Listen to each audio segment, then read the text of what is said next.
पूरी दुनिया की मईशत कोरोना वायरस की वजह से बुरी तरह मुतासिर हुई है। एक अंदाजे के मुताबिक अगर कोरोना का असर कम रहा तो आलमी वर्कफोर्स यानी दुनिया में जो काम करने वाले लोग हैं उन्हें 860 अरब डॉलर्स का नुकसान होगा, और अगर दरमियाना असर रहा तो फिर ये 1720 अरब डॉलर्स का नुकसान हो सकता है, और अगर ज्यादा असर रहा तो 3440 अरब डॉलर्स का दुनिया भर के काम करने वालों को, वर्कफोर्स को नुकसान होगा, यानी आम आदमी को इसका नुकसान तकरीबन 3500 अरब डॉलर्स तक हो सकता है।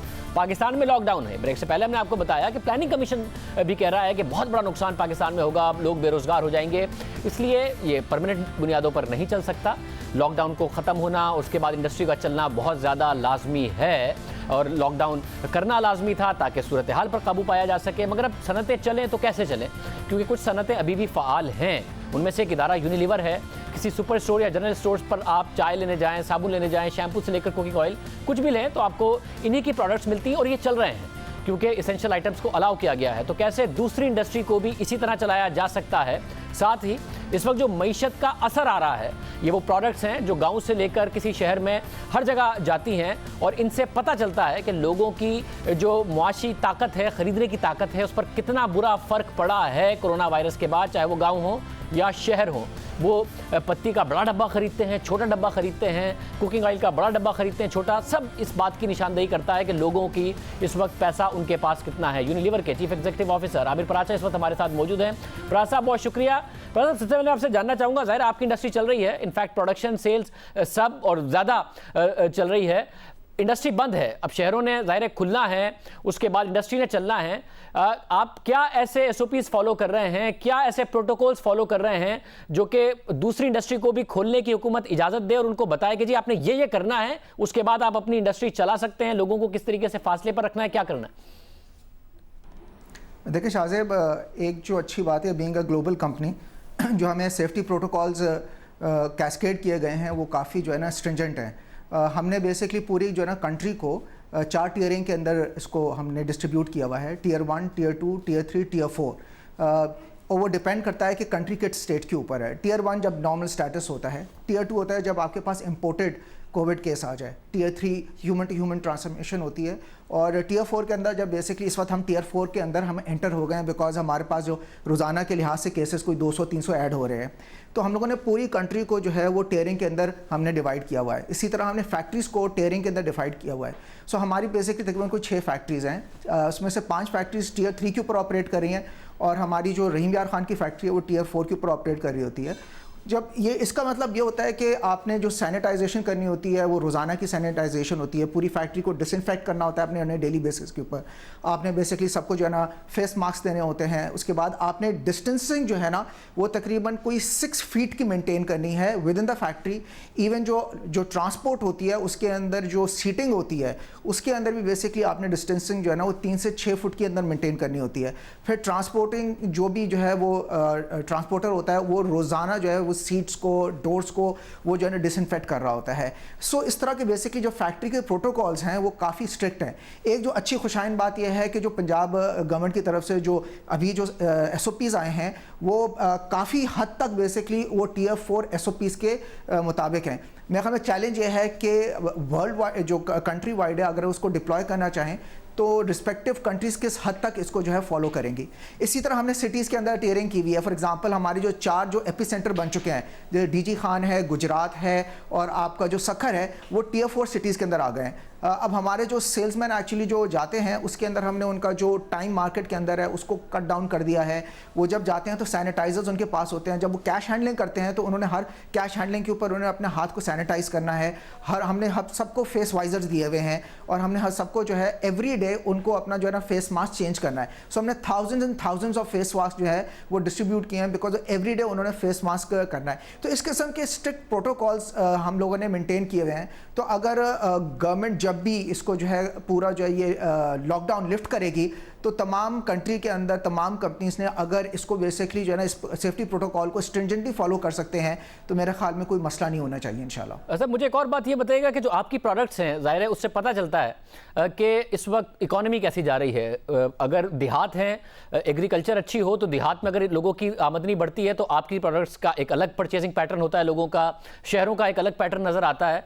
पता चलता है कि कौन सी मईशत किस तरीके से से बेहतर अंदाज में परफॉर्म कर रही है। लोग शैम्पू का बड़ा डब्बा खरीद रहे हैं या छोटा, चाय का बड़ा डब्बा खरीद रहे हैं या छोटा, ये तमाम चीज़ें बताती हैं। इस वक्त जब से ये कोरोना के प्रॉब्लम्स आए, उससे पहले भी एक इकोनॉमिक एक्टिविटी पाकिस्तान में कोई बहुत ज़्यादा अच्छी नहीं थी। कितना फ़र्क आपको नज़र आ रहा है लोगों के परचेजिंग पैटर्न में, लोगों की डिस्पोजेबल इनकम किस हद तक हर्ट हुई है?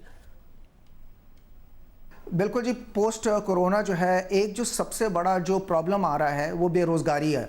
और बेरोज़गारी जो आपका रोज़ाना की जो उजरत वाले कमाने वाले लोग हैं उनकी जो है बेरोज़गारी जो है उनकी बहुत बढ़ गई है। सो मेन जो चैलेंज आ रहा है उस वक्त लाइवलीहुड का बहुत बड़ा चैलेंज स्टार्ट हो रहा है।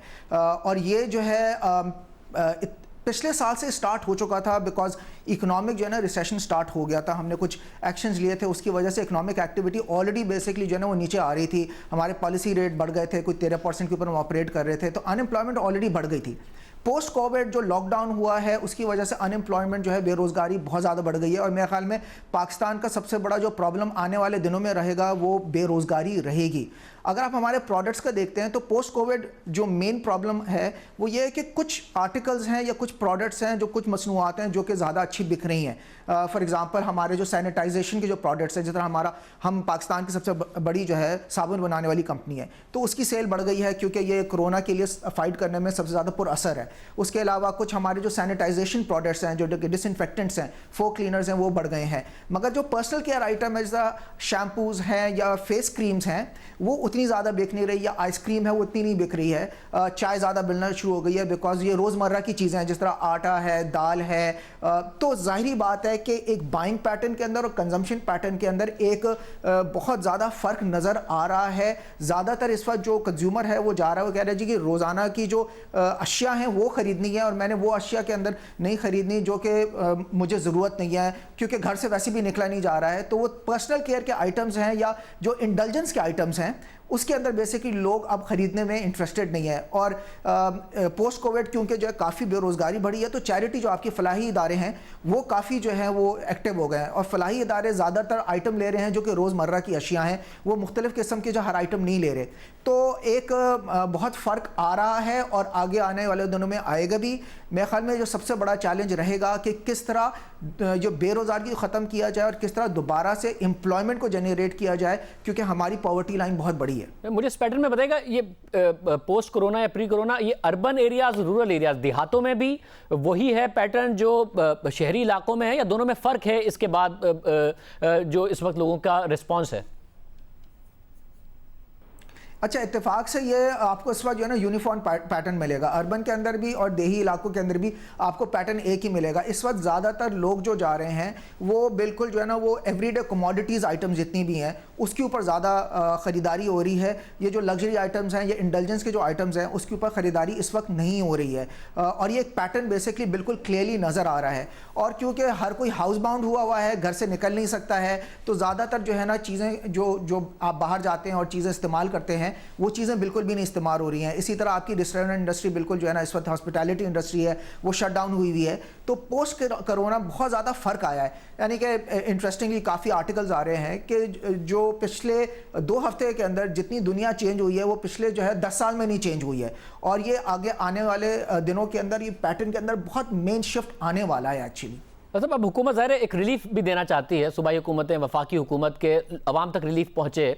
आपका एक बहुत बड़ा जो नेटवर्क होता है रिटेल का, वो हर देहात तक, शहरों में गली गली मोहल्ले तक आपका एक पूरा नेटवर्क होता है। मुझे ये बताइएगा, क्योंकि रिलीफ वर्क के हवाले से बहुत ज़्यादा शिकायतें लोगों की आ रही है कि जी हम तक बात नहीं पहुँच रही, हुकूमत के लिए हम असेस कर रहे हैं। ये जो आपका पूरा नेटवर्क है उसकी बुनियाद पर ये बताइएगा, ये आसान है या मुश्किल है पाकिस्तान में रिलीफ वर्क करना, कैसे किया जा सकता है? मेरे ख्याल में जो इस वक्त सबसे ज़्यादा ज़रूरत है वो गवर्नमेंट को एक सेंट्रल पोर्टल की ज़रूरत है। इस वक्त अगर आप देखें मुख्तलिफ फलाही इदारे हैं, जैसा सैलानी है, आलमगीर है, अखुवत है, अलखिदमत है, JDC है, हर कोई बेसिकली अपने एतबार से काम कर रहा है। हुकूमत पाकिस्तान भी काफ़ी एक्टिवली जो है ना रिलीफ पैकेज के ऊपर काम कर रही है। मगर जो प्रॉब्लम है कि ये सारे इंटरकनेक्टेड नहीं है, ये कोई सेंट्रल पोर्टल नहीं है। इस वक्त बेसिकली अगर आप किसी भी फलाही अदारे के पास जाएं तो कहते हैं कि जी आप अपने घर को जो है ना हमारे पास रजिस्टर करा लें। तो काफ़ी जो है आपको पता है कि पाकिस्तान के अंदर जो है ना पिछले कुछ जब क्राइसिस आया था उस वक्त भी बदनज़मी हुई है। तो मुमकिन है कि एक ही घर 4-5 मुख्तलिफ फलाही अदारों के साथ या गवर्नमेंट ऑर्गेनाइजेशन के साथ अपने आप को जाके रजिस्टर करा ले और उनसे राशन भी ले ले। और काफ़ी लोगों को राशन इस चक्कर में मिले भी नहीं। जो बहुत ज़्यादा ज़रूरी है, डिजिटाइजेशन की ज़रूरत है इस वक्त। उनको बेसिकली एक सेंट्रल पोर्टल बनाने की ज़रूरत है जहाँ पे वो घर को टैग करें, और अगर कोई फलाही अदारे के पास वो जाए और अपने आप को रजिस्टर कराने की कोशिश करे तो सेंट्रल पोर्टल के ऊपर वो विजिबिलिटी हो दूसरे फलाही अदारों को कि जी आप एक फलाही अदारे से ऑलरेडी राशन ले चुके हैं और आप क्वालिफाई नहीं करते, अब हम ये उधर डाइवर्ट करेंगे जहाँ पे किसी ने अभी तक किसी भी जो फलाही अदारे से ये राशन नहीं लिया। यूनिलीवर जो है तकरीबन उसने कोई 200 मिलियन रुपए प्लेज किए हैं कोरोना वायरस को फाइट करने के लिए, और इसको हमने तकरीबन कोई 4 हिस्सों के अंदर तोड़ा है। पहला हिस्सा है तकरीबन कोई हम 10 करोड़ रुपए मालियत के हम प्रोडक्ट्स जो है वो मार्केट में देंगे। हमारी जो मसनूआत हैं, ख़ास तौर पे जो हमारा लाइफबॉय साबुन है और हमारा डोमेक्स है, दोनों बेसिकली जो है का मकसद है कि जितने भी जरासीम हैं उनको उसके थ्रू ख़त्म किया जाए। दूसरा जो हम लोग तकरीबन कोई 4 करोड़ रुपए हम लोग देना चाह रहे हैं हस्पताल को, इंडस हैं जिसके अंदर AQU है, उसके अंदर SIUT है, और इन अस्पतालों को दे रहे हैं ताकि जितनी भी हमारे जो कि फ्रंट लाइन डॉक्टर्स हैं, पैरामेडिक स्टाफ है, नर्सेज हैं, उनको प्रोटेक्टिव गेयर्स नहीं है इस वक्त पाकिस्तान में, उनसे वो प्रोटेक्टिव गेयर्स हम उनको दिला के देंगे। इसके अलावा जो है टेस्टिंग किट्स की बहुत कमी है पाकिस्तान के अंदर, तो हम चाह रहे हैं कि हम इसके थ्रू टेस्टिंग किट्स भी ख़रीदें। तीसरा जो हमारा हिस्सा है जो कि हम लोग इसको हम लोग लेकर जा रहे हैं वो तकरीबन 4 से 5 करोड़ रुपए का। हम लोग कुछ फलाही अदारों के साथ काम कर रहे हैं जिसके अंदर अलखिदमत है, अखुवत है, JDC वाले हैं, सिलानी वाले हैं। इनके साथ हम चाह रहे हैं कि जितने भी जो रोज़ाना उजरत कमाने वाले लोग जो बेरोज़गार हो गए हैं उनको राशन दिया जाए, उनको खुराक दी जाए। तो ये तकरीबन इतना अमाउंट हम उस तरफ डाइवर्ट कर रहे हैं। और आखिर के अंदर हम लोगों ने एक इश्तिहारी मुहिम चलाई हुई है कि कोरोना से अपना बचाव किस तरह किया जा सके। हम लोग कुछ वॉशिंग स्टेशंस लगाए हैं, हम लोग कुछ डिसइंफेक्शन डोमेक्स के साथ ड्राइव चल रहे हैं। फॉर एग्जांपल पिछले 2 दिन हम लोगों ने जेल के अंदर ये पूरी जो है डिसइंफेक्शन के स्प्रेस किए हैं, हमने थानों के अंदर जाके डिसइंफेक्शन के स्प्रेस किए हैं, हम लोग रेलवे स्टेशन के ऊपर जाके डिसइंफेक्शन के स्प्रेस कर रहे हैं। तो यूनिलीवर की ये एक बहुत ही एक हकीर सी एक अटेम्प्ट है, एक छोटी सी एक हम्बल अटेम्प्ट है कि हम भी अपना हिस्सा डालें कोरोना वायरस को फाइट करने के लिए, क्योंकि यूनिलीवर एक ज़िम्मेदार कंपनी है। पाकिस्तान के साथ हम तब से हैं जब से पाकिस्तान है 1948 से, और ये वो वक्त है कि यूनिलीवर जो है वो पाकिस्तान को, पाकिस्तान की आवाम को वापस दे इस तरह कंट्रीब्यूट करके। बहुत शुक्रिया आमिर पराचा साहब हमारे साथ मौजूद थे। प्रोग्राम में एक ब्रेक, उसके बाद आप सबके जहन में बहुत सारे सवालात हैं, हमें भी मौसूल हो रहे हैं, सारी दुनिया के आवाम के जहन में सवालात हैं कि हम हाथ तो धो लेते हैं मगर अपना मोबाइल फ़ोन तो नहीं धोते। अगर उस पर कोरोना वायरस हो तो हम सामान बाहर से लेने जाते हैं, उसके डब्बों पर कोरोना वायरस हो तो वो हमें लगेगा नहीं लगेगा। इन तमाम सवालों के जवाब एक ब्रेक के बाद।